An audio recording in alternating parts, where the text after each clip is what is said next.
okay, yeah. Why are you taking your mask off? You're still in the robbery.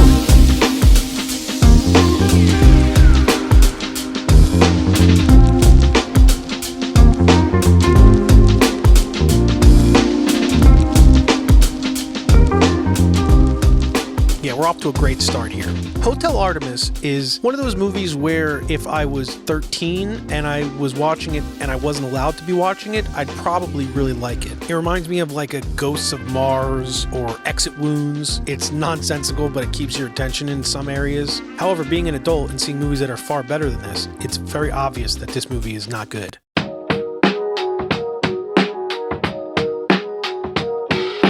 So first, let's start with John Wick. I'm mainly only going to be talking about John Wick 1. And the reason for that is because John Wick came out in 2014. John Wick Chapter 2 came out in 2017. Hotel Artemis did come out in 2018. However, when I found the script online, it was dated to 2016, meaning that it was written before Chapter 2 was put out. John Wick is now a 4-movie franchise starring Keanu Reeves. John is thrown back into the world of being an assassin after his dog is murdered by a punk-ass bitch. This guy. I'll dive a little more into the story as we go along, but that's the basic setup. Everything that happens in all 4 movies starts at this occurrence. They all pretty much go into one another seamlessly. So to basically sum it up, John Wick is an assassin who is retired, but then comes out of retirement to settle a situation that came looking for him. It's a pretty basic setup, but the movie's visuals elevate the story to an insane level of entertainment. The director, Chad Stahelski, has been working in the film industry doing stunts for movies since 1993. Most of you may even know that he's been Keanu Reeves' stunt double for years. He's worked alongside him on films such as The Matrix 1, 2, and 3, The Replacements, Constantine, and even Thumbsucker. Just going through his stunt work credits on IMDb shows me how many movies that he's actually been in that I've seen. Some of these were my favorites growing up. Like, I literally used to play this game as a kid, and he did motion capture stunts for it.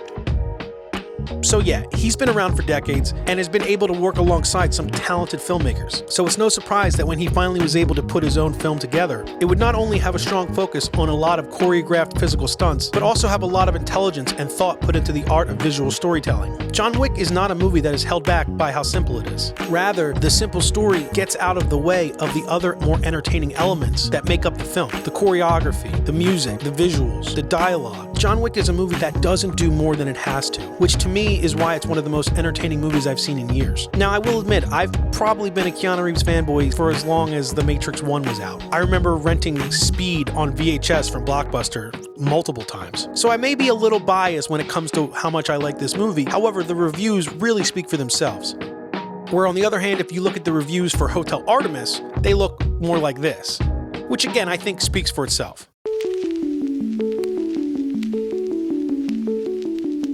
When I first saw the trailer for this movie, I thought the story took place within the John Wick universe because the idea was so similar to one of the main parts of John Wick, the Continental Hotel. The hotel that John Wick stays at in the first and second movie. The hotel is almost like a character itself. It is a very important plot device that enables very interesting scenarios. The element of a hotel where criminals stay that is common ground and you could walk outside and hate each other, but while you're inside you need to respect each other is a really interesting scenario that it creates. So if you're going to borrow one of the elements that made John Wick so interesting and tell a much worse story, it's going to stick out. The first thing I'll say is this. I'm not annoyed about them using an element of John Wick to tell their own story. I'm more annoyed that they use the element of John Wick to tell such a bad story. If this story was actually interesting, I would be able to get over the similarities that it borrows from a far better movie. I'm not hating on this movie because I have some loyalty to John Wick and I feel like, how dare you take from the better movie? How dare you do that? I feel like that's fine. If you're gonna borrow from the best. But what I am saying is if you're going to borrow, don't make it bad. Make it a story worth telling. Hotel Artemis was written and directed by Drew Pearce. Drew Pearce has written some pretty good films in the past. He's been a part of some pretty good writing teams. However, this is the first movie he's ever directed, and I think it shows. Okay, so let's go into the plot. Now, I've looked on the internet, and I can't find anywhere that confirms that the movie was heavily influenced by John Wick. But you decide that for yourself.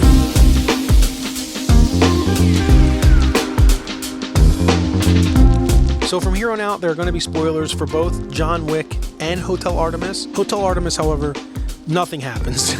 Again, I'm going to spoil it, but there's really nothing to spoil. I'm just going to tell you what happens in it. So if you want to watch these movies without spoilers, jump to this time code and you will skip the spoilers. Okay, 3, 2, 1.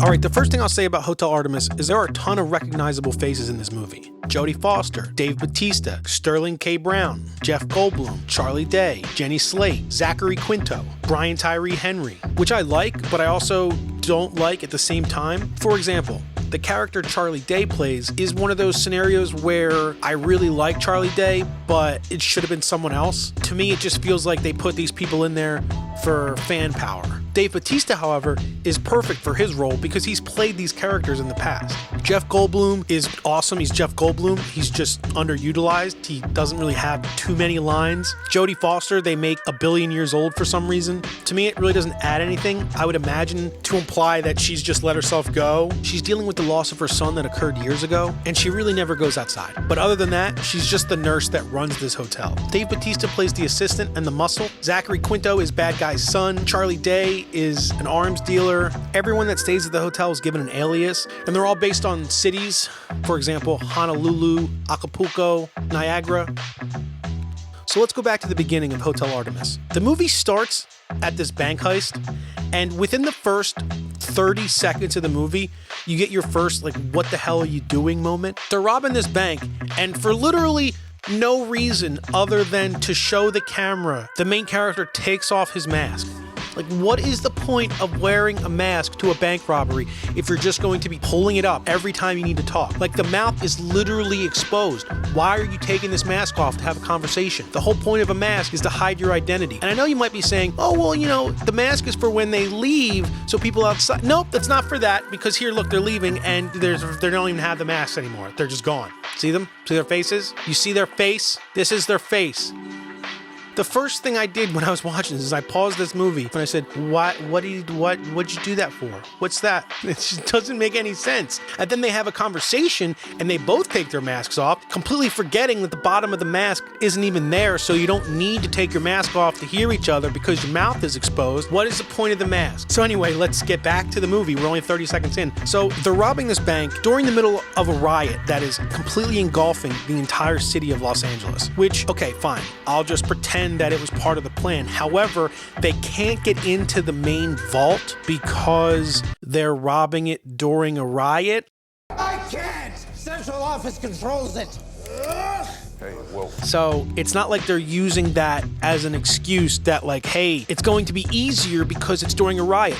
It literally is the opposite. It's implied that they either didn't do their research or they don't know what they're doing, which to me, either one is just as bad as the other one. So after a few more seconds of talking to one another without their masks on, they decide that they're just going to take what they can carry from the hostages and get out of there, which they do. So they leave through the back hole in the wall with this brick melting gun. So, now I forgot to mention, because I totally forgot, because it really doesn't matter at all, that this movie takes place in 2028. So, it's the future, but it's barely the future. So, yeah, they have brick melting guns in the future, and again, they have no masks on. And they're immediately seen by the riot police. Again, implying that they didn't plan any of this through. This is the main character. We're supposed to be like, yeah, he's smart. This movie is trying to get us to like this person by making him make the dumbest decisions ever and finding a way to solve the problem because he's so smart. But if he was smart, he wouldn't have made the dumb decisions in the first place. He would have made the smart decision, but he didn't, so he's dumb. But he solves the problem that he made because he's smart. You see what I was getting at? It doesn't make any sense, okay? So they have a gun battle, and this guy takes no cover and just blind fires his two guns and doesn't realize that, hey, I'm probably gonna get shot by these people in tactical gear that are 40 feet away with rifles. Like, what are you doing? What is your thought process here? Again, these criminals are morons. So he gets shot, because, you know, obviously he gets shot, and this is what sparks them needing to go to the hotel. The hotel has a doctor on staff, played by Jodie Foster. So once they're in the hotel, It's pretty straightforward. You have a few people in there. You have Charlie Day's character. You have the female assassin who's the cliche, very attractive woman who's very deadly, also done in John Wick. You have Dave Bautista, who, like I said, is the assistant, and they're all just waiting here during the riot. Now from here, there's not really too much to explain. They have this medical device that is a 3D printer that is able to create human organs and also a gun, but we'll get to that. So pretty much the whole movie is about this guy waiting for his brother to be in a condition to where they can transport him away from the hospital. You have Charlie Day in here. He got attacked by something and hurt his eye. You have this girl who injured herself in order to gain access to the hotel so that she could carry out a hit on Jeff Goldblum. Pretty intense. She has this whole plan in motion where she had him wounded to where he needed to also go into the hotel. She's an assassin with this camera installed in her eye so that the person who is paying for the hit can watch. Okay, fine, that's okay. I'm okay with that, I guess. It's the future, it's 2028. All sorts of stuff is gonna be out by then. So anyway, Charlie Day is an a-hole. He's a big old a-hole. He's not Charlie from It's Always Sunny. Hells yeah, we want to fill you up. If and you were so inclined as to let us. Please let me do the talking. He's just an a-hole with no redeeming qualities. He's a piece of crap. They should have got anyone else to play this role. Charlie Day is too likable of a person for the audience to believe that he's this much of a piece of crap. His dialogue is not convincing. The things he says and does are not convincing. So yeah, the tensions are rising, but again, nothing really happens in the middle of this movie. We're just waiting for the boss, Jeff Goldblum, to arrive. Jeff Goldblum has his son with him, who is a throwaway character. He's nobody, who looks like he just paints landscapes in his free time, but he only uses black paint. Anyway, yeah, there's nothing happen. There's nothing that happens. There's nothing. Nothing happens in this movie. At one point, there's a cop out back who is wounded, and they can see her on the security camera. So Jodie Foster's like, I know her. We need to let her in. Dave Bautista's like, nah, yo, we don't let cops in here. What are you doing? And she's like, but I know her. It's never explained as to how the police officer knows that Jodie Foster works at this hotel. And I feel like that's a huge plot hole to just leave open. It doesn't make any sense. Jodie Foster implies multiple times that this place is secret and only the members know about it and no one tells anyone. So to imply that she told her old neighbor who was friends with her son, who is now a police officer, that, hey, you know where I work now? I work in this hospital where criminals come all the time. Yeah, and you know where it is? It's right down here. See, look, it's here. If you ever need me, I'm here for you. It doesn't make any sense, and they never care to explain any element of it. You don't get any hints, nothing. It just doesn't make sense, and they just gloss over it like, you shouldn't think about that. You shouldn't worry about why this doesn't make any sense, guys. You should just enjoy the movie. Enjoy the movie. Who cares if any of this makes any ounce of sense? So they let the police officer in and they fix her up. And at one point, our main character notices that this woman has boots on and is like, yo, those are cop boots. He's quicker to believe that this person is a cop than this person maybe killed a cop and took the boots. You know what I'm saying? Like, how many other situations exist that this person might have the same boots as a police officer? They don't say police on them. They don't say, I'm a cop. What's up, dude? They say nothing. They're just black boots, bro. Chill out. So the whole story is pretty much culminating here. Now, there's this side plot with this pen full of diamonds. I think they say it's worth like $13 million. I didn't go over it because it's really not important. Nothing really comes of this. Nothing happens because of this. They even mention it in the trailer, and still it has nothing to do with the whole story. You know, who cares, I guess. Jeff Goldblum's character, who is the main bad guy boss, finally arrives with all of his goons and his weird son. And it's at that same moment where they're trying to let the cop out the back door. And they let her out with no problem. She gets out. And that's the end of that tension. There's nothing else that happens with that situation. So Jeff Goldblum has to go in by himself, which his goons all wait outside and wait for him to get surgery from the futuristic robot doctor. During the surgery is when the only twist of the whole movie is revealed, and that's that Jeff Goldblum actually killed Jodie Foster's son. The whole time Jodie Foster just thought her son overdosed, but really Jeff Goldblum's character killed her son because he stole his car That's how he operates. So he kills her son. You know, who cares, I guess. Jodie Foster then freaks out. This assassin lady does eventually fulfill her job and kill Jeff Goldblum, at which point the son realizes that his dad is dead, and him and the goons start trying to break in to the facility. And this is the end scene where the good guys need to get out of the hotel while the bad guys are trying to get into the hotel. And then you just have a bunch of things that just don't make any sense, which at this point, so many things in this movie didn't make any sense that you really can't blame it at this point. It's kind of just sprinting towards the finish line. To me, it feels like there's multiple scenes in this movie that were left out. There are multiple things that just don't make any sense, and I feel like there were things that we missed. For example, in order for this assassin to kill Jeff Goldblum, she has to first blow out the power of the hotel. So she puts this bomb on the roof, and then once the power's out, she uses that as an opportunity to kill Jeff Goldblum. Okay, that's fine. But then at the end of the movie, the power works again without any explanation. It just works again. So pretty much she just used a bomb to turn the switch off, I guess, but we saw an explosion. Another thing that doesn't make any sense is, like I mentioned earlier, the 3D printer prints a gun. Okay, that's fine. I know that 3D printers can print guns. I've seen that online. That's fine, okay? What I don't get is that this gun also has bullets. So how did it print the bullets? I understand that you could print a bullet, but how does the projectile actually fire from the gun? That part just doesn't make any sense. How is this gun able to shoot things at bullet speed from being printed from a 3D printer? Does the 3D printer also print gunpowder? Does the gun have a spring in there that's so powerful it can send this projectile out the barrel as fast as a bullet? These are things that just don't make any sense, and the movie doesn't care to explain any of it. It doesn't say like, hey, this gun is powered by this. Here, look, we have to do this and put this in here, and then once we do this, no, it's just like, I printed a gun. The end. That's the extent of the gun. It just says, we printed a gun, let's go use the gun. So when she blows up the power, it also kills the main guy's brother because he was on life support. So he's not too happy with this assassin, and she feels really bad about that. So she decides to sacrifice herself to let him escape.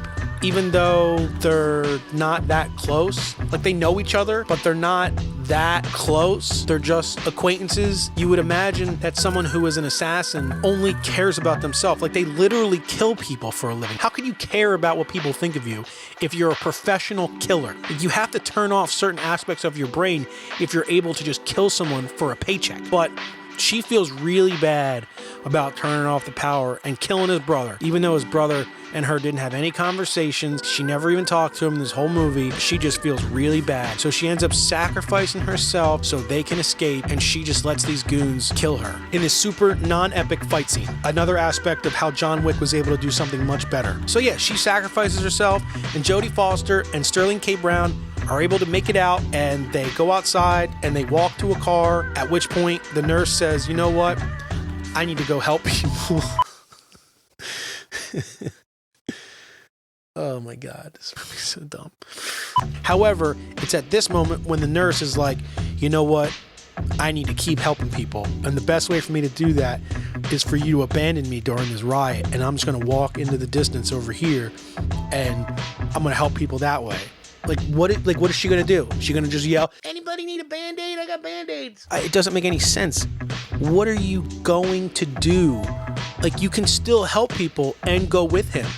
You can help him. I don't understand why she thinks that she needs to leave him to help people. Also, I thought maybe she's going back to the hotel. Maybe she's going back to Hotel Artemis. Nope, she doesn't go back to the hotel. She looks at it, the light goes on because the power still works for some mysterious reason, and then she just keeps walking. She just walks into the dust, and the movie's over.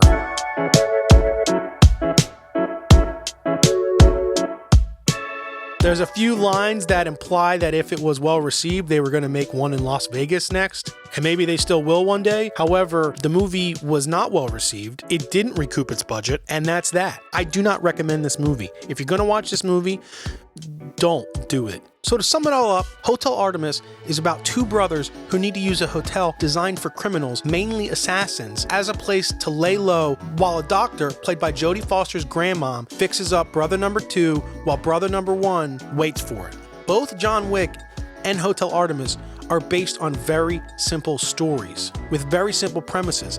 The main difference is the visual storytelling element of John Wick is worlds ahead of Hotel Artemis. Hotel Artemis does the bare minimum to tell its nothing story, whereas John Wick uses the basic story as a vessel to show us some pretty outstanding performances. A film is one of the most, if not the most popular form of visual storytelling. Most movies use visuals to tell their story. John Wick, however, uses the story to show us badass visuals. The reason the series is so captivating is because of the visuals. The story is barely secondary. I'd say secondary are the characters and the performances. Even the dialogue is so minimalistic. John only says 511 words during this entire movie. There's only 2,700 words spoken total. Now, I'm not going to sit here and count all of the words in Hotel Artemis, but I would bet every penny in my small bank account that it is significantly more than the words spoken in John Wick, even taking the shorter runtime into consideration.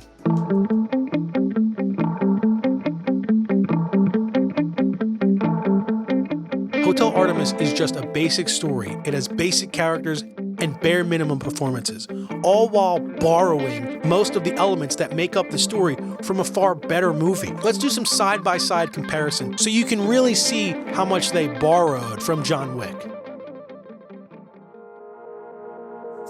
The hotel and the hotel's rules are very similar. They both are hotels for criminals. They both require memberships that all visitors need to have to enter the premises. One of the biggest, most important rules is no business on company grounds, meaning you can't hurt, kill, or attack any of the other guests staying there. They both require you to walk through these dimly lit hallways in order to get to the old-style lift that takes you to where you need to go. Both of them have a very similar secret elevator.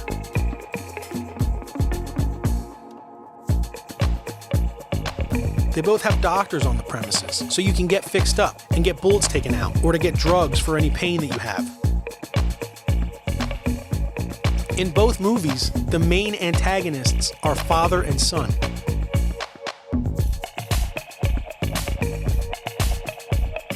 They both have the attractive female assassin.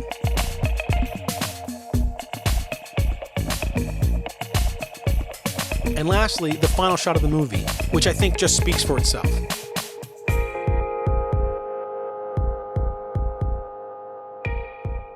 So to sum it all up, what I'll say is this. Maybe, just maybe, Hotel Artemis was written without any affiliation to the idea of John Wick. Maybe. It's possible. But personally, do I think Hotel Artemis was heavily inspired by John Wick?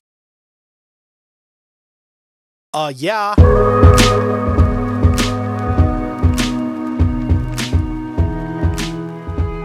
As always, guys, thank you so much for watching.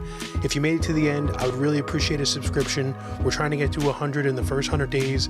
It's probably not possible, but we will do our best. And I will see you in the next one.